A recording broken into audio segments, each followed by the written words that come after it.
So you'll see a small note that we are now live streaming on our YouTube channel, everyone. Thank you for joining us.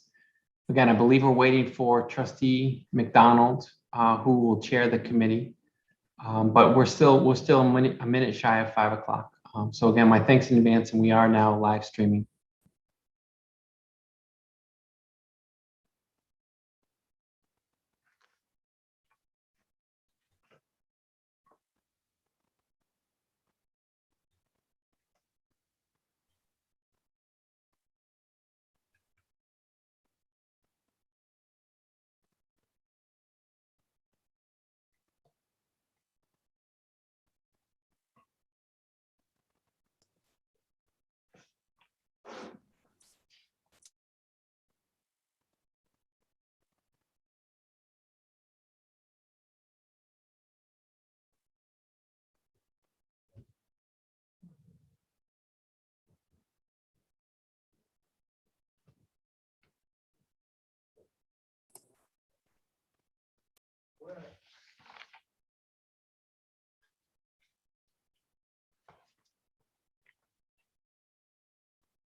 Hello. Hello, Janae. Good evening. Good evening. How is everyone?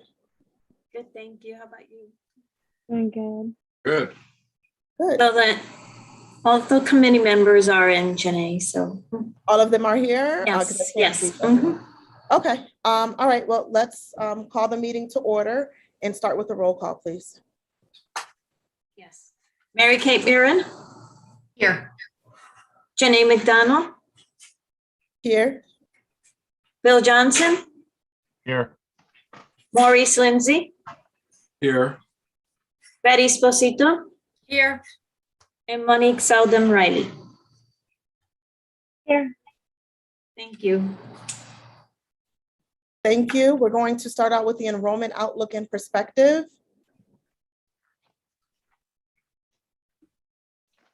I'll tee it up for folks. We've got 3 members of cabinet to our committee this evening. So we've got our Vice President of Academic Affairs, Dr. Geraldine DeBurley, Vice President of Student Affairs, Darcy Kemp, and our interim Vice President of Advancement and External Affairs, Dr. Shea Butler.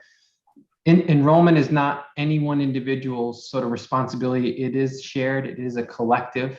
And so you're going to find a nice integrated outlook and presentation, trustees. So I'll turn it over to our 3 vice presidents. Thank you and good evening. I'm going to begin our perspective this evening by highlighting 3 slides. The first is our daily enrollment report. Nanette, if you could advance 2 slides, please. Thank you. So the pink shaded graphic that you see, that is our daily enrollment report. So that's the report that many of us look at multiple times a day to see how we're trending from an enrollment management perspective. What I wanted to draw your attention to also is that this is a point in time overview. This is registration day 132 as we approach the fall semester. So as a point of reference, I've also put our pre-COVID fall 2019 headcount broken down by new students and continuing students, and also our total registered credits. Again, on this registration day going into fall 2019.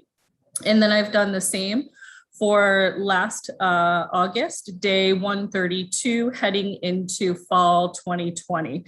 So a couple notes on day 132 heading into last fall, we were down 29.3% in new students and up 0.5% in continuing compared to last year.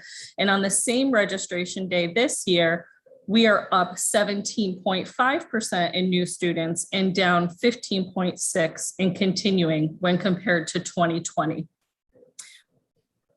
I also want to call 2 points to your attention. If we look at total registered headcount and we look at the percent change, In the right-hand most column, you'll see that we are down 0.51% in headcount. But then if you go all the way over to the far right and look at the percent change in registered credits, we're down 8.8% in registered credits. So registered credits are trending down more than our headcount at this point. Next slide, please. Thank you. So this is an overall snapshot of where we are on day 132 for headcount in registered credits. And in the bottom, I've also put our budgeted projections for headcount. So number of students, 3,900, registered credits, 37,000.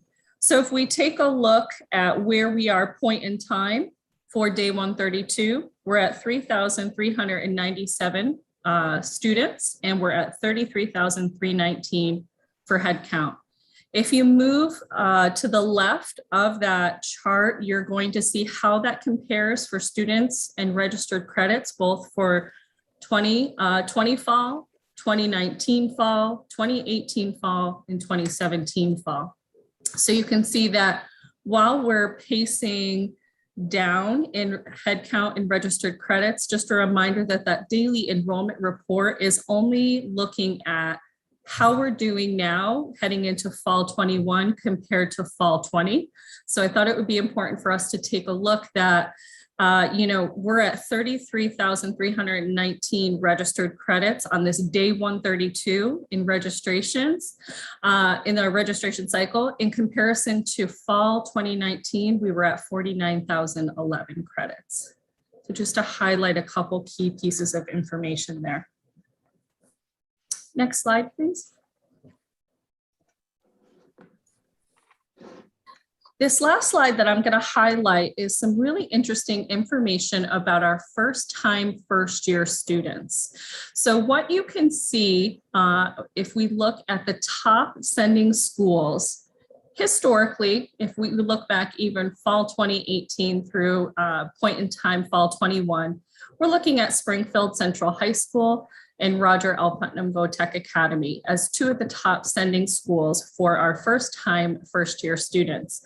Of note as well, though, is that our homeschool GED, HiSET, and high school unknown, that percentage historically in fall of 18 was about 14.78%, 19 was 15.7%, 20, 16.35%, and you'll notice that we dropped to 6.17%. And for those who might not be aware, the HiSET and the GED, we stopped offering that when we went remote from March 2020 through most recently providing that again beginning this August. So there's a length of time that the HiSET and the GED weren't available, and some community-based organizations started doing it and offering it in November of 2020, but it was quite limited. So you can see how that's impacted that percent of our class for first-time first-year students. And on the shaded sort of maroon color, these are the top 5 sending high schools that we are anticipating, which is projected based on total accepted applications. So we might ebb and flow a little bit over these next couple weeks as far as what our top sending schools are, but we feel that these are the top schools where we're going to land as far as our top sending schools for first-time first-year students.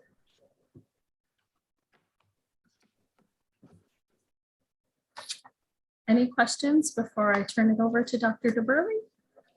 I do have one, Dr. Pimp. It's Mary Kate. Is there any type of research or data of why our high schools, our Springfield high schools, are down at least a point plus? Some are more than that.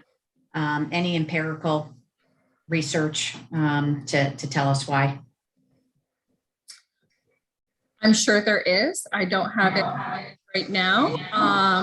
What I can tell you is that when we're looking at these trends going down, it's the percent of the total that I try to look at a lot. So when I'm looking at Springfield Central High School, for example, Last year, 7.93% was the percent total of that first time, first year. And right now this year, we're at 7.63%. So to me, that's a good indicator that we've not lost more ground with the school. But if we look over time, you can definitely see that that percentage has been higher. And I do believe this does have to do with shifts in demographics as well. In the first time, first years, you know, this is a group of students who have a lot of choices. So we are going to continue our Roadmap to Stick initiative, where we're working really closely with the Springfield high schools to try to make sure that we establish those connections early on with students, guidance counselors, and their families to continue to try to increase enrollment from those schools. Great, thank you. This is Bill Johnson. If I'm understanding what you're saying, it sounds like the percent of credits versus the number of students is down also. That's correct. The So- percent of credits. Mhm. Right, so people are taking a lighter load, or is that, I mean, that's basically what it amounts to, correct? Well, we'll have to take a look at how that actually shapes out, you know, when we actually freeze for fall semester, for fall 2 as well, because we do have some enrollment strategies that we've employed for spring 2 and for fall 2, connecting with students to add a course to their schedule, you know, depending on what they need for their program of study, or also, you know, just seeing that they're doing well and asking them if they'd like to add on a course for fall 2. So the head count, or the registered credit by head count, again, tends to be a little bit of a moving target until we hit that freeze date. I mean, is that something, I haven't looked at the historical data, but is that something that, is that an anomaly for this year that has gone down that much? Or is it, Actually, have you seen it happen in prior years and it's kind of? but what I can tell you anecdotally from the advisors, when they're working with our returning not registered students, our continuing students are actually saying they're feeling more comfortable adding additional credits. Okay. Because they've done it for the past year, right? They maybe dipped their toe in the water a little bit last fall and maybe didn't take as many, but then gained some, you know, confidence in their ability to take more courses. And so this year, when our advisors have been in contact with them, they're getting a sense that the students are feeling a little bit more comfortable adding on maybe an additional course compared to where they were last year. All right, thank you. My pleasure. I had a quick question. Earlier you mentioned, you said something about the GED and the high set. Did you say that they're, what was that you said about them? Was it that they're not being offered, or? Yeah, when our testing and placement center pivoted to fully remote operations, that was a service that we weren't able to pivot to in the virtual space. So we did pivot and you'll learn a little bit more this evening about things like the placement testing, like directed self-placement and working with faculty in those capacities. But the GED and the high set was not one that we were able to do so. Okay, thank you. My pleasure. I have a question around that as well. And so what were some of the efforts, you know, since the program is now back open, to re-engage, you know, this population of students that would normally be coming in, whether it's first time or first year or et cetera, considering that it was closed for so long? The testing and placement center is actually fully staffed 5 days a week and have been for the month of August. And on average, they're seeing about 10 students per day. So there's definitely outreach taking place and, you know, assistance being provided to students who are seeking the high set and GED. So lots of phone calls, lots of emails. So really connecting with making sure that students are aware that the service is available again. Okay, yeah, I recently saw an email from one of the community groups that I'm involved in. I think that was like last week. So I was just wondering around what time that stuff started kicking off, but thank you. Yeah, my pleasure. Dr. DeBurley or Dr. Butler, will you be taking the next slides? Yes, I will be taking the next slide. And what you have here is just a selection, some selected programs that have higher enrollment. Just to give you an idea of where we are, we've provided the head count and the credits for those programs. And the difference is indicated from 2020, sorry, it's the difference from 2020, not from 2019. But what we're showing you basically in the just to explain a bit, where it says degrees and certificates, where you see in parentheses something like 4 for business or criminal justice 3, that's including any certificates of completion or any additional sort of AS degrees that are folded in under that program. Because by and large, a lot of those courses are the same courses that are offered, but some are transfer, some are not. So we sort of group them together just to give you a feeling for the activity within that discipline area in the program. So in particular, what we're looking at is where you can see is where we're down from last year in programs, as you're looking at particularly computer science, computer and IT security, and also in our engineering, science, and transfer programs, where those programs, where we have 6 programs there, but basically three of the programs in engineering, science, and transfer that are in the majority, that have the bulk of the enrollment are biology, computer science, and engineering. And those are down. And so we're doing a lot of outreach to see what's happening with that to try and get some more students in there. And that's outreach not only by student affairs, but also by the faculty themselves, reaching out to students to see what we can bring in. Another concern has been our criminal justice program that has been declining for several years. We had at one stage really almost 400 students enrolled, and you can see right now we're at 175. So that's been declining over a number of years. Part of that we're attributing to, I guess, the bad press that criminal justice is getting.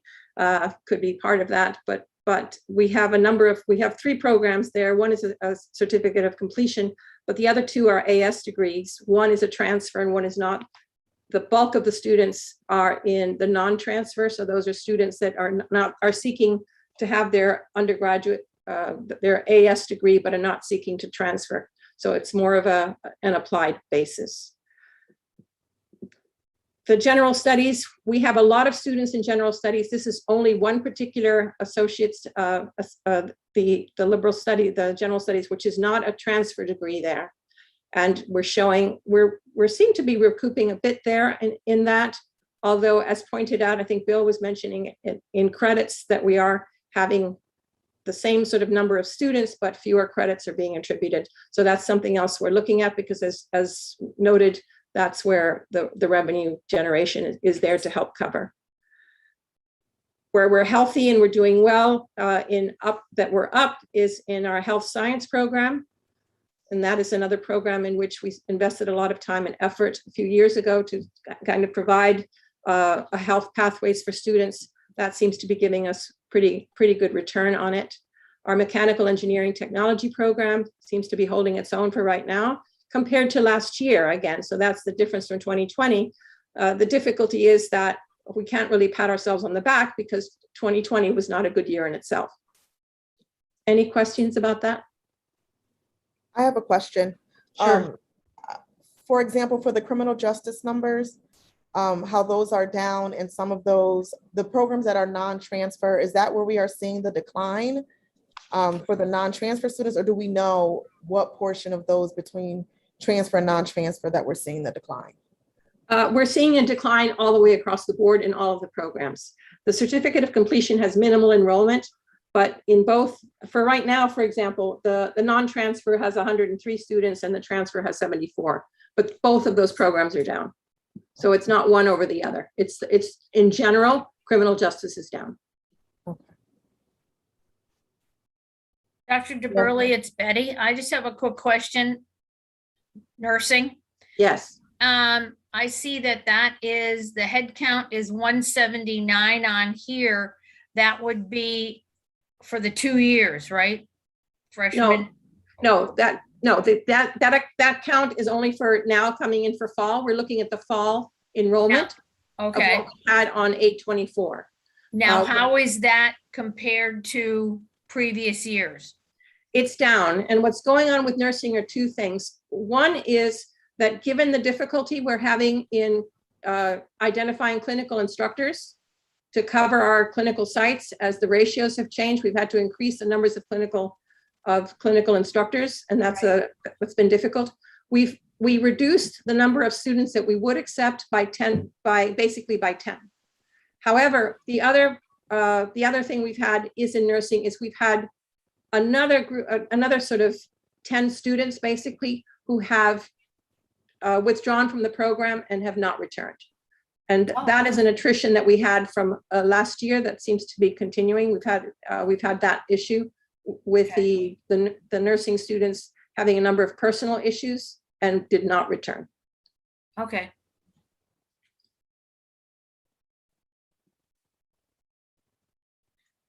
Any other questions? I had a question regarding the general studies. Do you think that the numbers are as high as they are because people are taking, like when you sign up for the college, if you just want to take a couple classes, I was told that they'll like put you in general studies. Does that have any bearing on why these numbers might look like this? No, if you're just going to take a couple of classes, then you're not actually applying to a particular program. When you're taking one or two classes and you're not in a program, that's called a non-matriculated. All right. Or so in those cases, that's not part of the count that's coming in there. These are people in all of these programs, and the first part of that are people who've been accepted into a particular program, into a particular degree or a certificate of completion. Okay, thank you. Sure. Okay, anyone else? Dr. DeBurley, does that conclude your portion? That concludes, and it's over to Dr. Butler. Okay. Thank you. Hello, everyone. So this next slide reflects the marketing to matriculation cycle for 4 out of the 5 reinstated programs. The dental assistant program, the 5th program, is early in the marketing rollout phase because it's undergone a complete re-envisioning with curriculum and the hiring of new faculty, and it's poised for a rollout in spring of 2022. So just by way of example, I'll walk you through the top row to overview the cycle. So in the first, we have the biomed tech program, and that first column reflected under the column advertising. You'll see that there's a number of clicks. So clicks on advertisements that we have featured in ads on the digital platform or other types of media. It also includes social media and various online platforms. In addition to digital, we also run TV and radio spots. We actually ran them nonstop from May through August, reflecting what has actually been unprecedented broadcast coverage. So looking at the biomed tech, there were 1,323 clicks on advertising, on the advertisements that we featured. Those resulted in a total of 17 inquiries. If you go one column over, those inquiries came through the website, as well as through our career coach platform and Hobson's, which is another platform that uses admissions in partnership with marketing.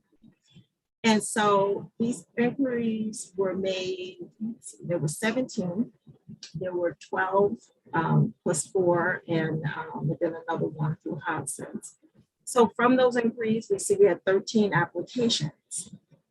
In those, if you go another column over, and within those 13 applications, and we'll be actually seeing how many were accepted, we had 8 who were actually accepted into that program. And of the 8 who were accepted, you go another column over, you see that 0 new students enrolled.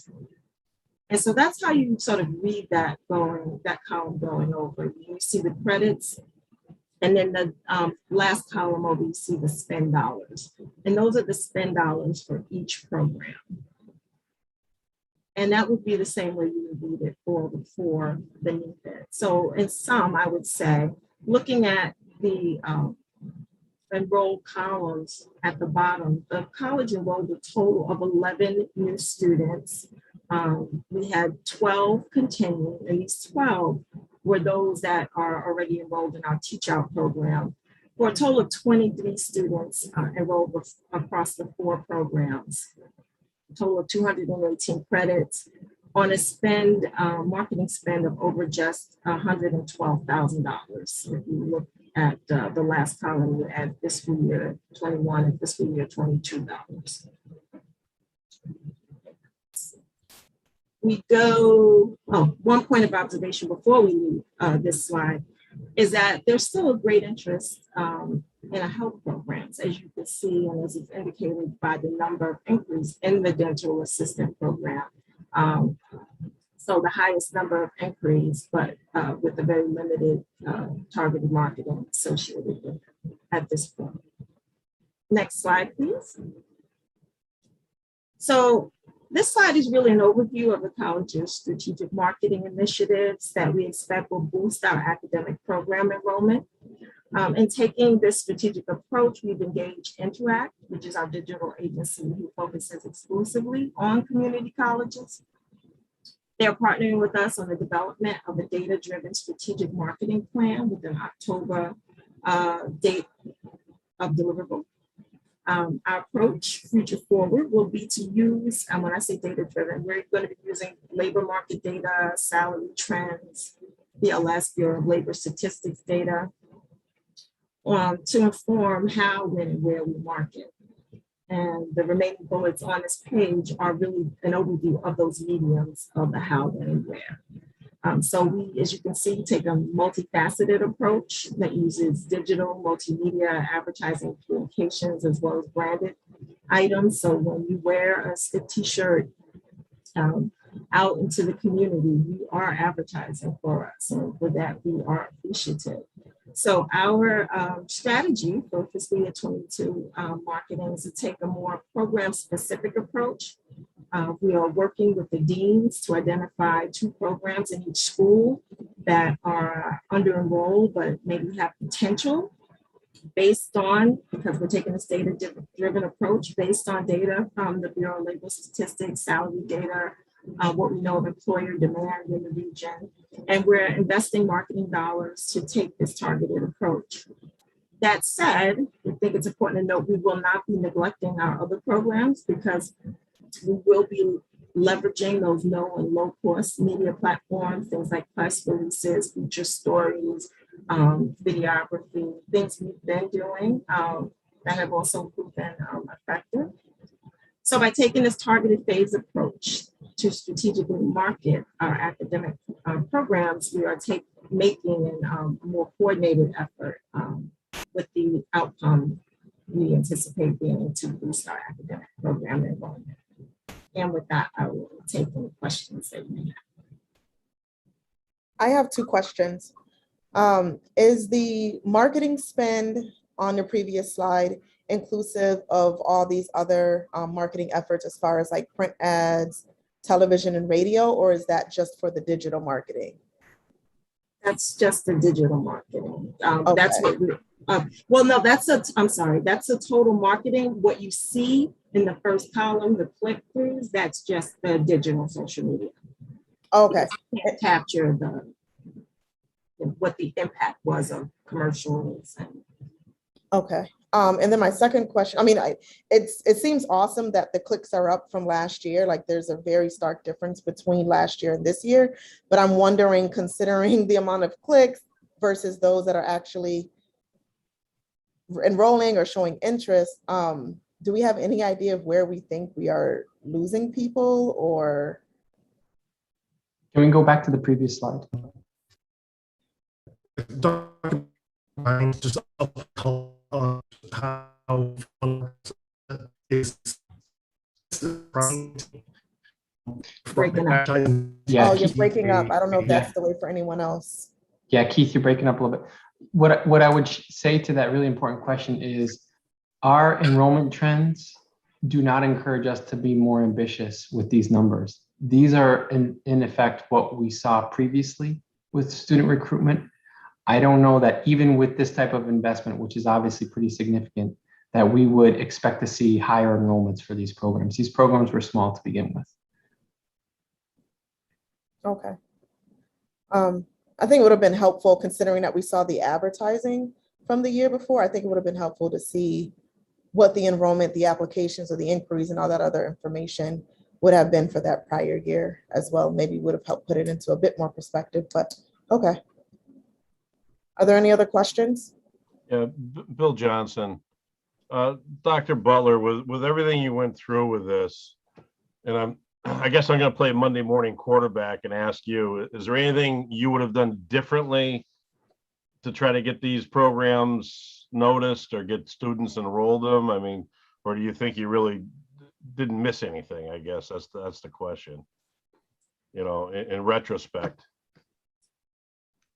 Well, it's hard for me 2 months in at the college to do too much quarterbacking, but I can speak from experience and say from the marketing and branding aspect, everything that was done, they threw everything at the wall in terms of all of the advertising that was done. I've not seen this amount focus in prior institutions on individual academic programs. This is the type of thing you might do at the institutional level. So I think it shows real commitment to do it at the program level. Certainly I've seen investment at the institutional level, or if you're launching a new program, I've certainly seen this level of investment. So I think it showed a real dedication to really, really try to spread the word, really market and target in a very targeted way. The new programs. Thank you. That's what I from what I saw the presentation, that's what I took out of it. That you kind of threw everything at it to try to get it primed, and it didn't work, or it didn't grab. So, all right, thank you.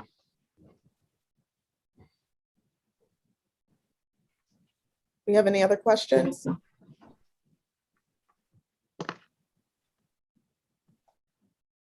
I'm happy to just briefly summarize and then help us transition to the next item. So again, I wanted to be sure that this committee in particular really had a deep dive into enrollment. It's obviously a very important conversation with a lot of context, with a lot of information. Thank you for wading through all that data with us.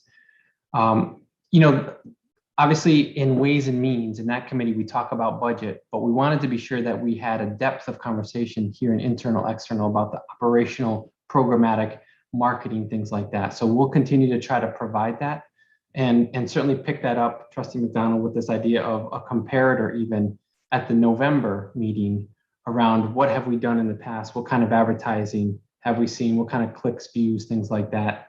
We'll continue to bring that comparison. These programs are obviously important to get relaunched. And I appreciate that question because we really have done a good faith, a wholehearted effort to try to get these back off the ground. And again, I hope that sentiment is clear. So with that, let me turn it over to our Dean of Liberal and Professional Studies, Rick Greco, who's got the next presentation. You know, we've kept him to, I think, only a few slides. Thank you, Rick. But a very important practice change. And again, here in Internal External, we want to get under the hood and share with trustees a bit more about when some significant practice changes occur, and especially with the implications for students. We wanted to be sure that we call them to your attention. So let me turn it over to Rick. Hello, trustees. My name is Richard Greco. I'm the Dean of Liberal and Professional Studies. Essentially, I oversee most of the college outside of STEM and health. So just to give you a little bit of background, English language falls under my purview.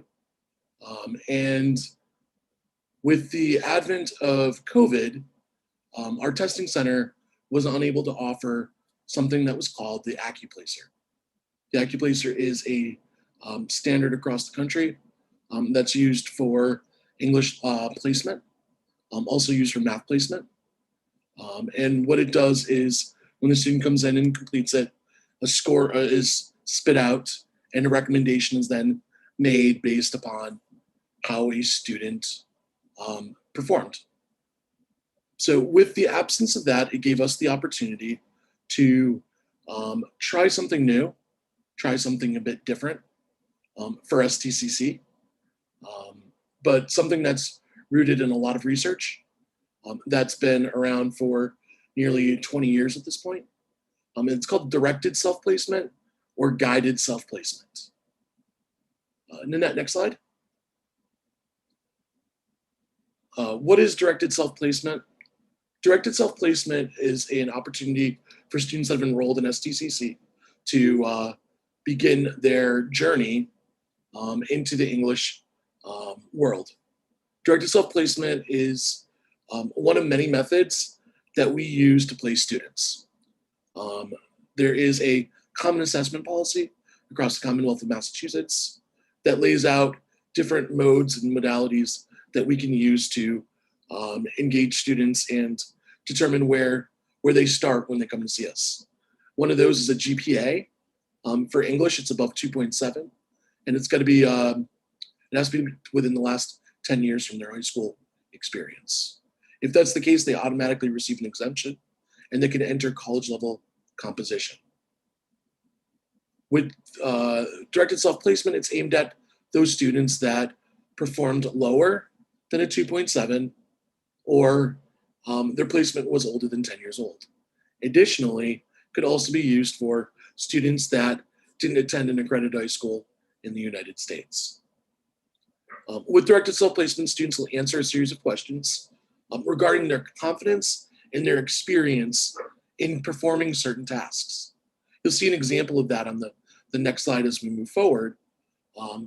But basically, the difference between an AccuPlacer versus directed self-placement is the AccuPlacer looks for the student's ability to be tested. This looks at a student's past experiences, and it places them based on past experiences rather than a current snapshot during one of these tests. A suggested placement is generated by that self-assessment. The student then meets with either their faculty or professional advisor and discusses what that placement looks like. The student receives a grid that of all of our entry-level English classes with what they need to know to perform well going in, and the outputs, what they'll get coming out. Ultimately, in the end, the student makes a final decision. The advisors are the ones that guide or direct this process. Nanette, next page. So through a qualtric survey, which the student receives a link during placement, and you can see on the left, there's a Likert scale with the level of comfort and then some, as I said, are levels of experience doing certain things. In this case, you've got reading a textbook chapter, reading a short story that's 3 to 5 pages, reading a novel.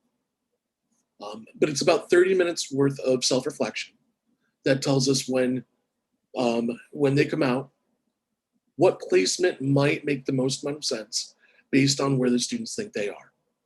And that's what will then engage the next step where there is a conversation. Next slide. Why do we want to adopt directed self-placement? Standardized testing has been shown through study after study that there's systematic bias whenever we administer those, whether they be the ACT, the SAT, an AccuPlacer. Students of color are disproportionately affected by these standardized tests. So in this case, this removes that roadblock for students that are entering an open access institution. DSP allows students to self-assess and determine what is right for them when they are guided by a professional. Students oftentimes, if you talk to them that are in our developmental courses, there's a negative feeling. They were put here. The man is placing them there. They don't have that ability to have a conversation or explain circumstances. That just happens to be where they're placed. When students make a decision for themselves, they feel empowered. They own their education. They see that there are people that care, that are there to listen, and ultimately that leads to greater student retention and higher graduation rates. Not to mention it's the right thing to do. When we look at community colleges that have similar demographics to ours, that have undergone and used directed self-placement or guided self-placement, what we see is exactly what we expect. Student persistence increases, retention increases, and graduation rates increase, specifically for our BIPOC students.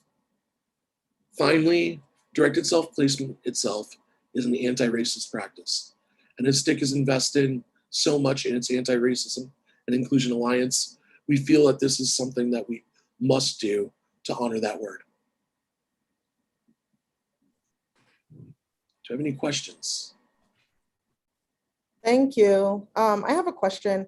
So I don't know, is there any gauge for a difference between comfort and ability?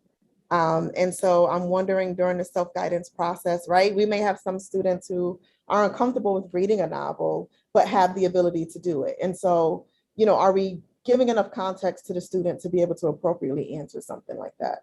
Absolutely. So that is part of what's explained to students as they go through this portion of the instructions. Additionally, during that first week of classes, all English instructors do a diagnostic writing sample for with the students that they're placed in there. And if the instructor feels like the student is placed above or below where their potential is, conversation is had with them, explaining them and showing to them exactly why that might be. Again, the ultimate decision lies on the student. And if a student feels like they want to build their confidence, they're allowed to remain where they are. Okay, thank you. Welcome. Just one quick follow-up, Richard, it's Mary Kate. The mapping, right? The standardized mapping for your classes, how did that all come? I don't want really the weeds, but just from a high level perspective, how that was determined? Because I know there's other community college that have adopted DSP. Just how did that work? So we spent a significant amount of time over the last 3 years really reforming our developmental writing process, really moving more towards co-requisites. And in doing so, what we had done was done a norming system for the AccuPlacer. And then we were looking at norming our tool to kind of see what that distribution would look like, how that would end up working. And we then ended up taking that and allowing multiple faculty to take it to see what type of results spit out based on where they were. Great, thank you. Very welcome. This is Bill Johnson. Hey, I Bill. don't have a question. I have a statement that I'm all for it. I think once a kid gets to college, they should be making their own decisions, and we need more of that in the world. People make their own decisions instead of government telling them where they need to do and what they need to do. So they sink or swim on their own device. I think that's great. Absolutely. We want to support them. That's really the goal, is Yep. the more I they think it's great. and offer supports. Richard, this is Betty Esposito. Just a quick one on the other community colleges, that line with similar demographics. Is this looking at Massachusetts, or was this national? Nationwide, Betty. Nationwide? Yep. So we're looking at some institutions that actually were in Chicago, Detroit, that had brought this in. Middlesex Community College is also utilizing the same model. And we did some talking with them, seeing what they had found and what we had found, and they spit theirs out right away. We kind of took this last year to really make sure that we're doing it right. And that sharing of information was awesome. Good. They're the only other community college in Mass? Berkshire also has, but everybody is looking for more data. Everybody's looking to really see what's happening in the other necks of the woods. We're looking at this almost as a great experiment during this time to see how we can influence the policy, the common assessment policies in Massachusetts, and see if this is an option that we can roll out statewide. Right. That we're hoping for, assuming that again, the results and the data show that this is in effect a solid process. Good. Okay. I like it. Great. Dr. Cook, were you going to say something? Just as again a summary comment, my just heartfelt thanks to our dean. Rick has worked very closely with faculty doing this great work. This is a partnership. This is collaboration. And two takeaways for trustees. One is we want more students to see they should just go into college level English. and those who help more open-eyed select for themselves preparation, that they spend less time there. That's really what we're doing. This is the work right here. And again, my great thanks to Rick and to our English faculty in particular, who really helped push us forward here. We're going to talk about the corollary at the November meeting in mathematics. I will again introduce Professor Vanessa Hill tonight. But again, we really are, I think, making some great headway with this developmental reform that's very important.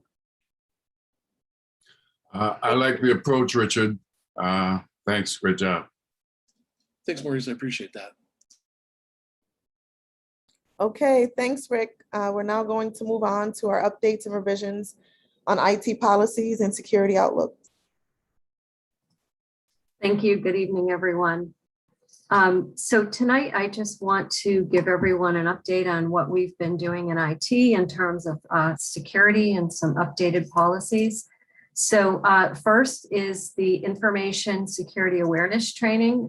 Right now, STIC does not have a college-wide requirement for mandatory information security training. And so this has been an ongoing project for the last year for the CIO Council. And so that's representatives of the CIOs of the 24 community colleges and state universities in the state. And so, you know, it's been a major concern. Also with auditors, it was mentioned in the other matters on our recent audit. And so the state also recognizes the importance and the need for information security training. And so as a result, they have funded 2 out of 3 years of a contract for a system called KnowBe4, which is an information security training platform. It's all done online, and it offers different modules for people to take and, you know, to pass the modules and get a, you know, their yearly training. And so we are planning to offer this for all non-unit professionals coming up in the coming weeks, giving them till the end of the semester. And so we're excited about that. We also will be working with other units in the future as we, you know, plan to hopefully roll it out college-wide. And so the other policies that we have been working on, we sent in a link if anyone has had a chance to take a look at those. Many of those policies were already in place, some of them not necessarily in force due to COVID, and others have recently been updated to align with security concerns related to remote work. So we have you know, the 5 policies. The acceptable use of information technology resources has been updated. Mainly the focus there is, you know, remote work, wireless access, and, you know, mention of information security. Remote access policy really addresses VPN usage and potential future use of multi-factor authentication. The electronic communications policy really, that's been in place, but, you know, addressing account management and retention. And password policies, we've implemented some stricter rules around password complexity, password lockouts, things like that to secure passwords. And of course, the new information security awareness training policy, which again is applicable to all NUPs. And so we hope to launch in the coming weeks. So those are really just the IT security policies that we've, you know, kind of given you to, you know, take a look at and review. And then also to another link that we provided was to the SEMP, which is the Comprehensive Emergency Management Plan, which is really the document that we follow in preventing, preparing, responding to emergencies for STIC. And so that kind of folds into recent activity that we have with the emergency response team and, you know, the subgroup of that, which is the COVID response team. So that's really just a quick update for everyone. Any questions about those?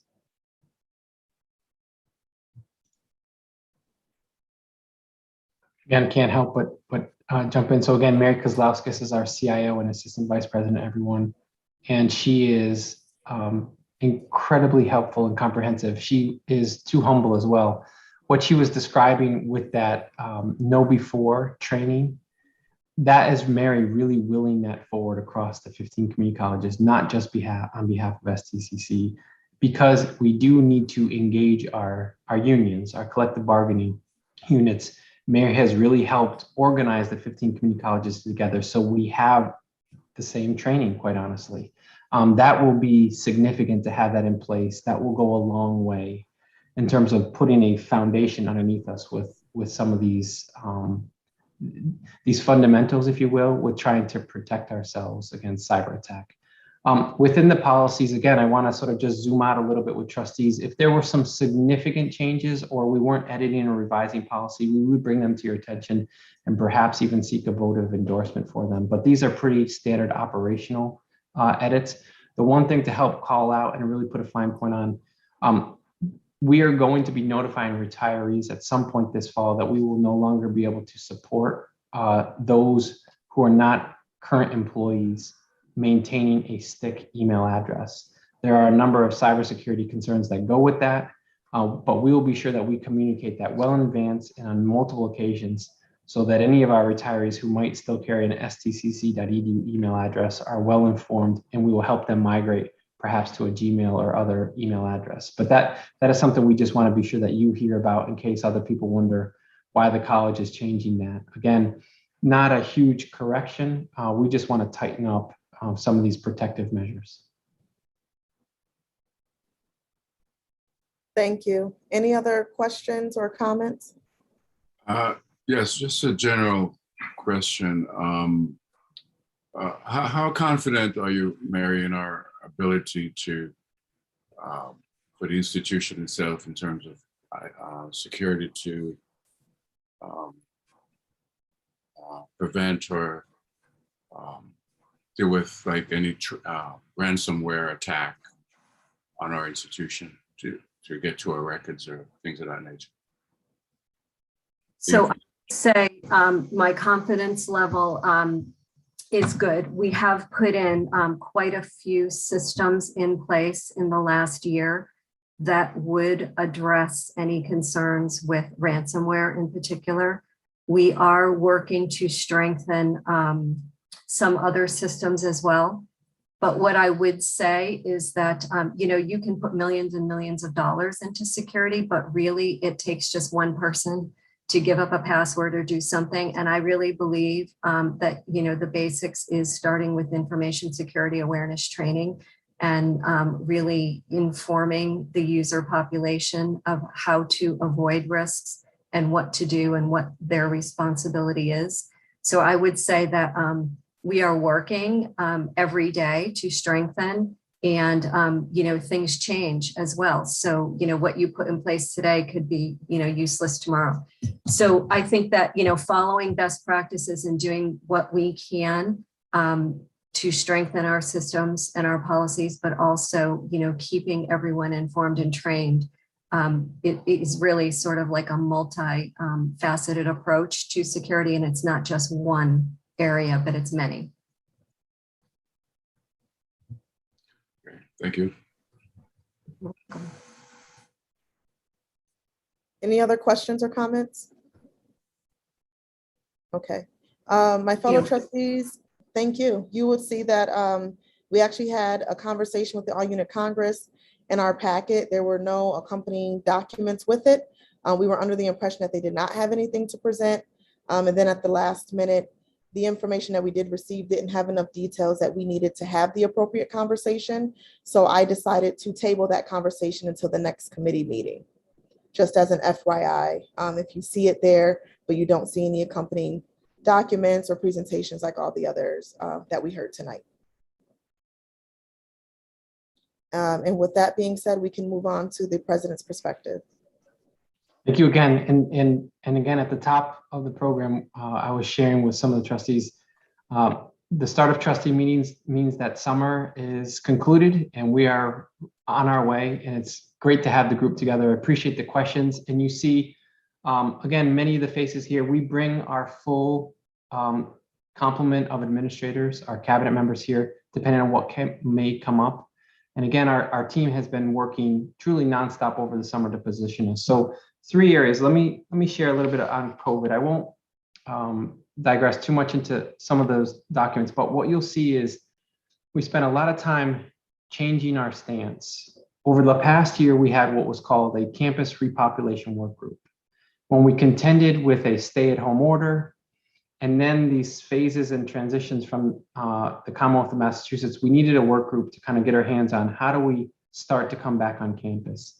We used this summer to truly transition a significant number of services. So now that you can go and meet with someone in admissions in person, you can talk to a financial aid person in person. So a lot of those things. With that change in operations, we've needed to kind of come back into what we call our SEMP, our Comprehensive Emergency Management Plan, and that's with an emergency response team. What we've now stood up in complement to that is what we call a CRT, a COVID response team. You'll see the makeup there. We do ensure that there's representation from our governance partners, including the All-Unit Congress and our 2 unions. So again, we won't digress on that unless there's questions, but we are sort of repositioning ourselves since we are back on campus. What I wrote down is operationally, we are still about 60% of our classes are online. Another 10% have some hybrid component, and there are about 30% of our classes that are on campus, to show you still how modest the on-campus instructional footprint is. And what I can share also is students are registering for those online classes. What we're seeing is when they have that choice of these on-campus classes, it's not like we're seeing a beeline for that choice. So again, this key document here is us repositioning how we will contend with COVID. And I promise you that there is a very real and very dynamic weekly, still almost sometimes daily consideration for what's happening. Cabinet is now back to probably starting next week where we're going to be meeting multiple times a week. That COVID response team likely will be meeting at least weekly as we contend with certainly Delta, which we know is everywhere. When K-12 opens up, we're not sure what the impact is given how many of our students are parents themselves, and what will transmission look like here in our classes and with our employees. We are going to be vigilant just as we have been. We are similarly establishing what's called a campus repopulation plan, but what we're calling 2.0. So we have what we did last year and all through these past 2 semesters. What we'll be doing this year, we are working to document that and have that in hand by the end of this week. I shared a little bit about the online instruction. Building 19, again, trustees, our student learning commons is kind of at the heart of the operational consideration. Again, as we stood back up things like the library, again, those student services, tutoring, financial aid admissions, we wanted to be sure we had the fundamentals in place for health and safety. So in those student-facing offices, plexiglass, certainly hand sanitizer, even though we might know much more about the respiratory transmission aspect. We have an indoor mask mandate. All 15 community colleges share that outlook when it comes to indoor masking. So we've got those protective measures very well in hand. Cabinet also has worked through a series of case studies, if you will, these sort of if-then from different scenarios. So we've been working ourselves to really consider what happens when we get a COVID positive case, our own engagement with local public health officials. What does it mean when they handle the formal contact tracing? What does it mean for us to be sure that people are notified so we can be very proactive with this? There's a lot of logistics that go into all of that. This is why we use some of our federal money to hire a COVID case manager that reports up and through human resources, as we need that level of help and support with all this work. Let me just pause there and see what questions can myself or Cabinet help answer around COVID preparedness, positioning for what still is a fairly uncertain fall semester.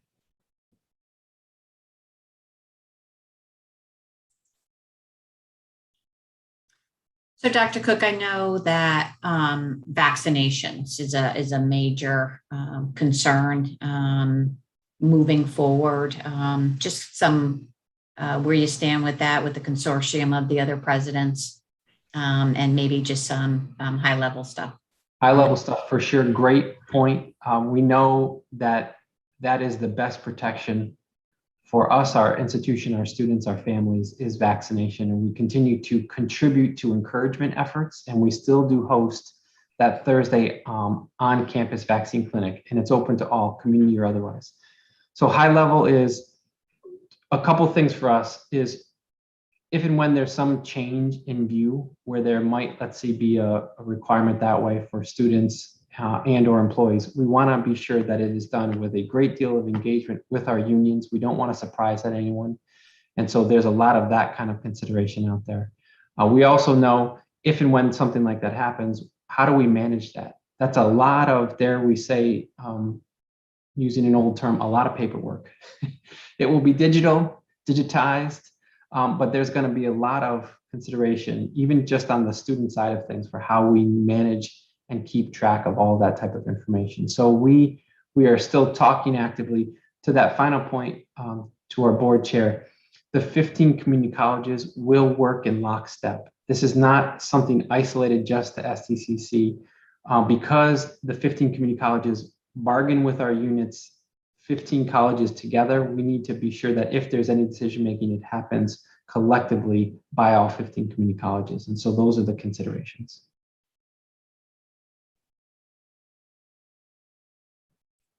I have a question, Dr. Cook, just wondering, I know that you guys put a lot of work into the repopulation plan, which is commendable. And I know when you plan for these major things, you have a vision as to how you want to have it executed, and you hope that all goes well. But now that we're well into the implementation stage, are you happy with the way things are working out? And is there anything that needs any tweaking that you foresee? Really helpful to talk out loud about this, Trustee Lindsay. So let me give a quick look back and then I'll give a look forward. In looking back, we should be proud as an institution for how we managed this past year. And I think in particular to our school of health, they have these things, right, we call clinicals. They also do a lot of lab and simulation on campus. Those health programs need access to those kinds of instructional situations, not only for accreditation, but because that is the lifeblood of how a nurse becomes a nurse, a dental hygienist becomes a hygienist. You have to actually do that work with patients or in simulated environments. You can't do that online. And this college really did navigate that, and with a significant number of those kinds of classes this past year. So I think that's to be commended. So that's the look past with sort of repopulation, how we manage it. The look ahead, I would say we have done our level best to prepare ourselves. The thing that we don't know, Trustee Lindsay, the thing that is a little worrisome is scale. It's one thing to have a COVID positive case on campus here or there, the way it has been sporadic the last year. The worry is if we have 5, 6, 8 of them happening at the same time now, that will really impact how we function. I don't see a scenario where all of a sudden the college has to just close and send everybody home, but how we navigate these situations on a class by class, perhaps building by building approach is going to test us, no doubt.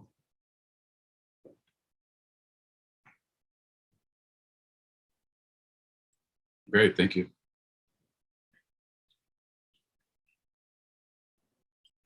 Any Other questions?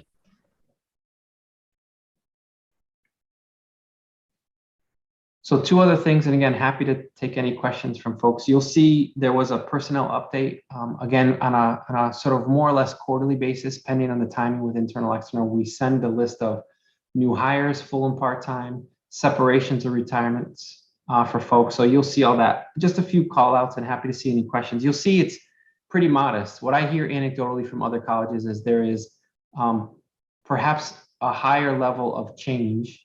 I don't know if it's necessarily turnover, but there's just a lot of employees who are taking stock of what they're doing and if they want to do it in person.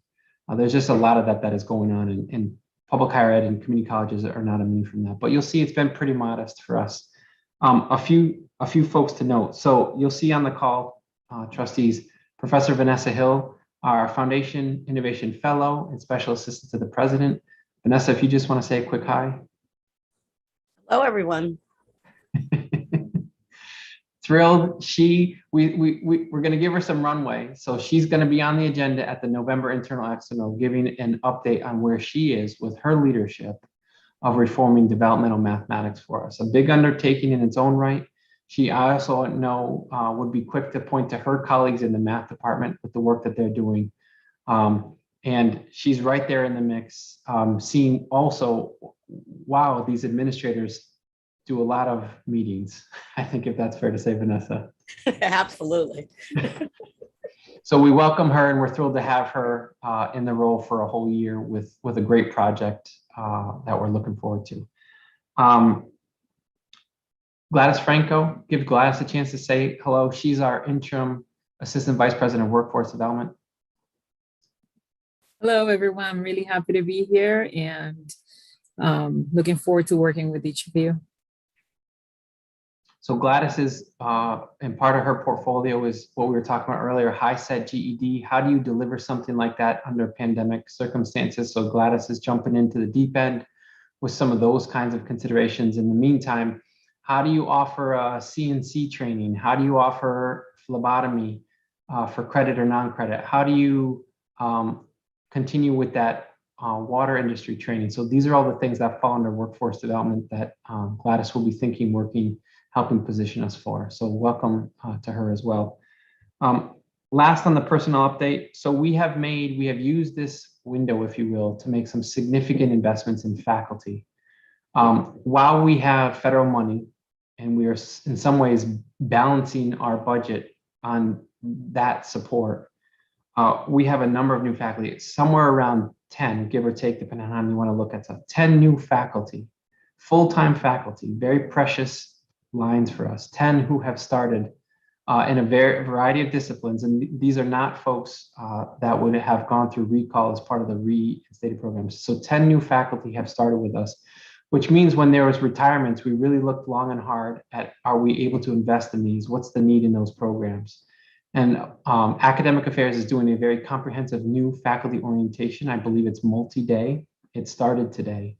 And so we are helping these folks land. They are a wonderful cohort.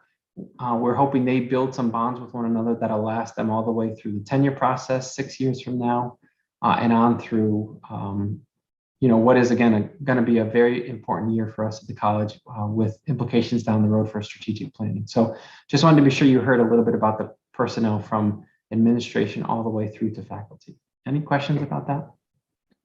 Yes, I have a question about the interim positions in the cabinet, and what is the expectation for the timeline of those interim positions, or what's the plan to transition? Yeah, I would point to our friend and colleague here, Dr. Casey Senni, who came in as an interim as well. There's multiple forks in the road, I would say, is sometimes we go to post because the person truly is an interim. In Casey's case, she demonstrated over many months that she really earned the position. And we had, in this case, attempted to search for a leader for HR previously and didn't have much luck. So I think in some ways, even with Gladys and Shay right here on this call, I would say it's going to depend and we want to give them a chance to get their hands around the role, around the position and the work, and we're going to sort of play it by ear, if you will. I know both have demonstrated already their capacity for the work. So we'll see. Again, I think sometimes folks have the opportunity to really demonstrate why they've earned that role, and we make that determination to convert them into a permanent appointment. But again, it's still pretty early days there. Okay, yeah, just considering even what you said, about whether you want to call it turnover or transition, et cetera, but that's something, especially at the cabinet level, that's really important, for the success of the college and strategic planning and all of that. So I was wondering about that. Okay. Appreciate that very much. Yeah. The last thing, again, happy to take other questions, any questions. So under NECHI, if we can bring that slide up. To me, this sort of points us in a way forward with a really important conversation. What I would give a call out to this committee in particular is that the college will seek to develop its next strategic plan. It is tied to accreditation. In NECHI, as we continue to refer to it as the New England Commission of Higher Education, That's the body that grants us accreditation. With that accreditation, we can do things like award federal financial aid. So obviously it's a big thing. Many of you participated in the process. It only happens once a decade, so it is pretty significant. And so what I would say is when I go in front of the commission in November, and we expect, yes, that we will be reaccredited, and they're going to point out things that they want us to work on. They've already shared with us in their draft, and I do have the final document that they're submitting to the commission, the visiting team. Here's the part that I want to draw this committee's attention to, and that I would expect that trustees are going to spend a year, for example, talking more about. This idea of internal shared governance. And what you'll see in the box is what NECHI's standard is. And it says that there's an established mechanism and procedure where the CEO and senior administrators consult with faculty, students, and others, and are responsive to their concerns, needs, and initiatives. And that the internal governance provides for the appropriate participation of its constituents. So it doesn't talk about who and how decisions are made. It talks about participation. It talks about consultation. Here's what the visiting team has shared with the commission that is certainly going to get their attention and ask for trustees to also help us. That in this case, the all-unit Congress is not a formalized governance structure that was adopted by the Board of Trustees. It appears to operate more as an internal self-styled advocacy group than as a formalized governance structure. And again, I pause to say, this isn't me, this isn't cabinet, this is the visiting team on behalf of the commission sharing their appraisal in relation to that standard. The lack of governance processes at STIC was identified as a serious issue by the visiting team. The college would benefit from an in-depth governance review and overhaul to help formalize the development of campus level policies, communication, and the transmission of advice and opinions of faculty. So in some ways, the translation of this is we do and will look to you trustees to ultimately help codify what the internal governance body will be for this college. To the best of our record keeping and knowledge, the trustees have not voted to endorse a model that is then able to be used by the college itself. And here's the example that I use with folks to try to lower the temperature a little bit. STIC is not a smoke-free campus right now. So what would it take to become smoke-free? What would be the body that would help generate a set of recommendations that myself and senior administrators could then consider, and that we can then help bring to the Board of Trustees for your consideration and ultimate endorsement? In this case, all the way up through, just like we do, by the way, with tenure, where ultimately you all vote to say, we support the college establishing the campus as smoke-free. We do need that. We need that body that, again, per your opportunity to look at different models, different scenarios, different titles for what it's all called. But NECHI, by the way, is going to ask for that. They are going to prompt us. And in this case, the us is for trustees to ultimately make that decision to help codify that. So happy to just spend some time on this or hear your questions.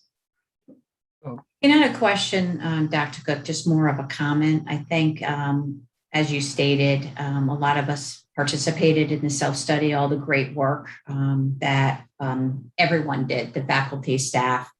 It was clear coming out of that, and some of the other issues that are kind of falling now with STIC.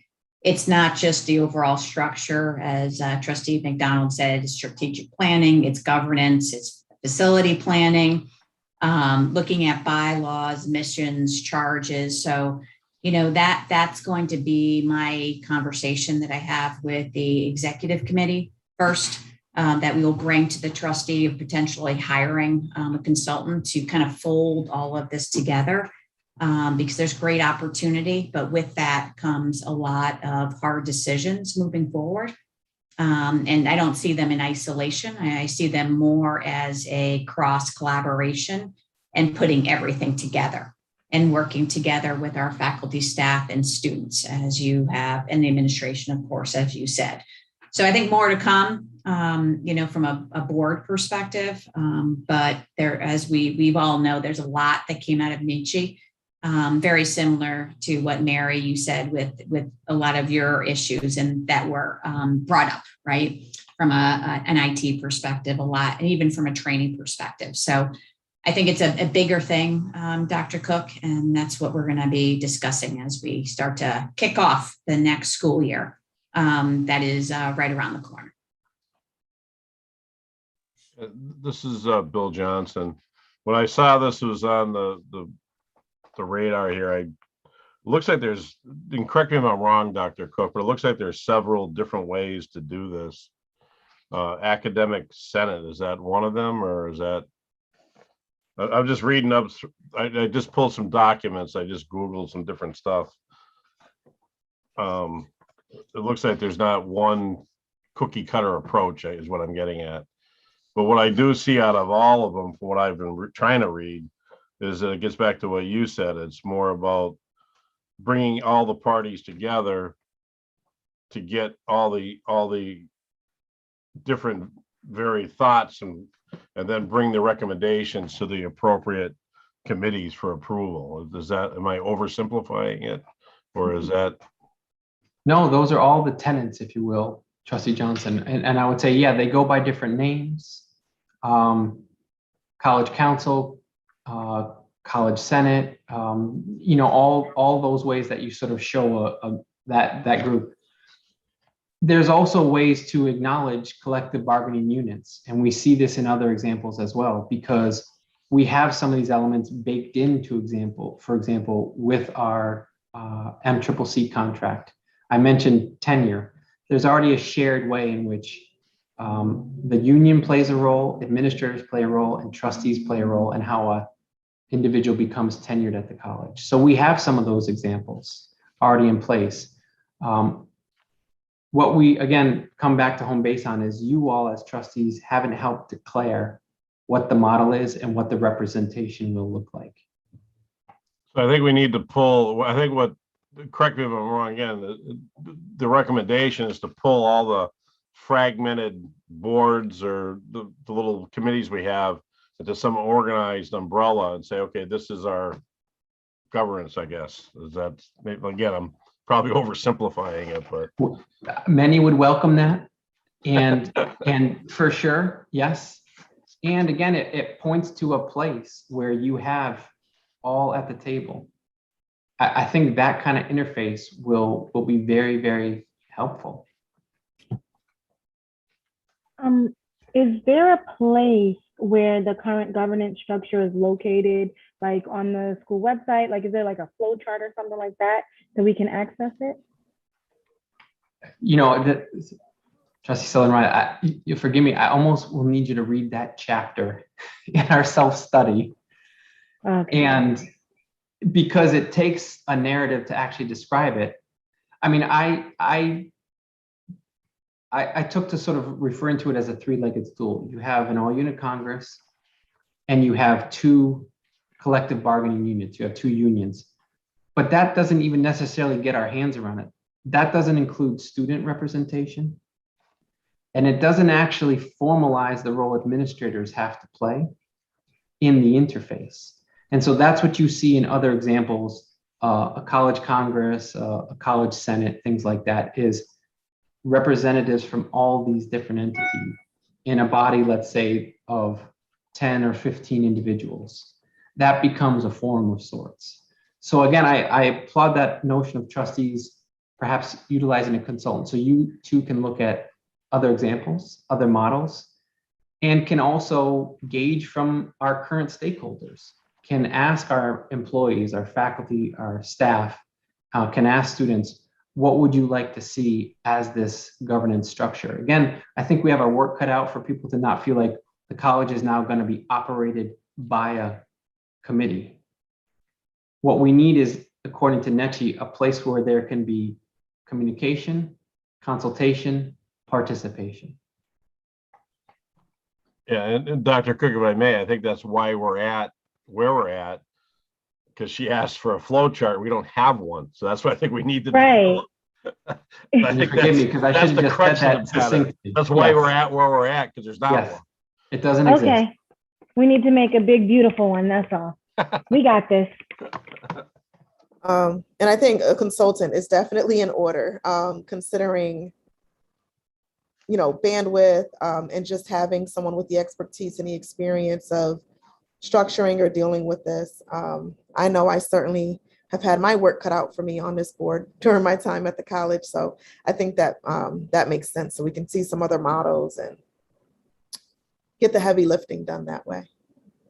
I was just going to say in agreeing with what Janae said and what Bill said, we can't go find this chart, is that we need to start with someone as a consultant, whoever that might be, determining a consultant that can give us examples, that can show us a flow chart or show us definitions of different responsibilities, what different committees do, what different groups do, what they're responsible for. And, I know it's probably out there, there's consultants, and, just to see how we can make it fit for STCC. Yes, and just to piggyback on that, and I think that just from knowing what who services the college population, you probably looking at like history professors or different people within the schools who have maybe worked at other institutions or things like that. They can probably bring a wealth of information as to how other governments do it in general, and then specifically maybe even gear that towards school governments. That way, maybe save a couple dollars on consultation fees. I don't know, just a thought. Mary Kay, I was just gonna say offline, I'll work with Trustee Selden Riley on things like public procurement and quotes and bids and all of our subjected to how we actually obtain a consultant. This is the public side of things, Monique. I'll talk with you. There's no shortcut. I can promise you that in terms of how we arrive. And oftentimes that means there's not a lot of cost savings to be had either. Gotcha. Okay, thanks.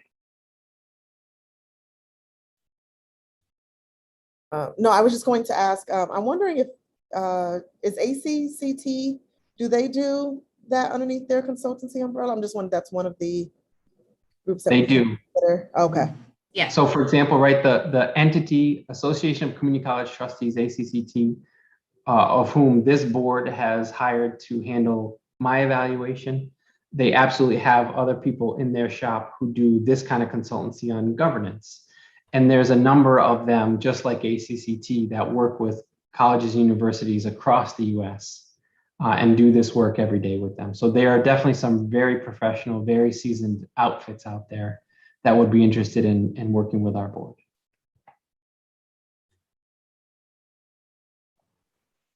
Yeah, when I was on the internet, I found something, AGB, Association of Governing Boards. Is that one of the entities you're talking about? You're right on it. Yes. Yeah, I was up there just poking through the internet finding this stuff. But I found a nice flow chart you'd like from Galvin College. That's got a wonderful flow chart. I don't know if it works, but they got a great flow chart. All right. Okay, does that conclude your perspective, Dr. Cook? It does. I'm so thankful, everybody. Again, it's great to kick off the year. Classes start next Tuesday. Thank you heading into a very important year for all your support and your investment, trustees. I'll just again prompt, don't hesitate to call me or email me. Happy to talk individually, but looking forward to a great year. Again, if there's any other questions, happy to take them now, but thank you. Okay, if there are no other questions, we can adjourn the meeting. Oh, sorry. I call. Sorry. Yes, I would motion for it to end this meeting. Okay. I'll second it. I second. You got a tie for second. Okay, Nanette, do you need to take Yes. the roll call for that? Mary Kate Viren, Yes. Janae McDonald, Yes. Bill Johnson, Yeah, so I just want the record to state there was no new business either. There's no old business, no new business. thank you. Maurice Lindsay, Yes. Betty Esposito, Yes. and Monique Selden Riley. Yes. Thank you. Thanks again. Have a great night, everybody. Take Thanks, care, everyone. everyone. Bye. Good night.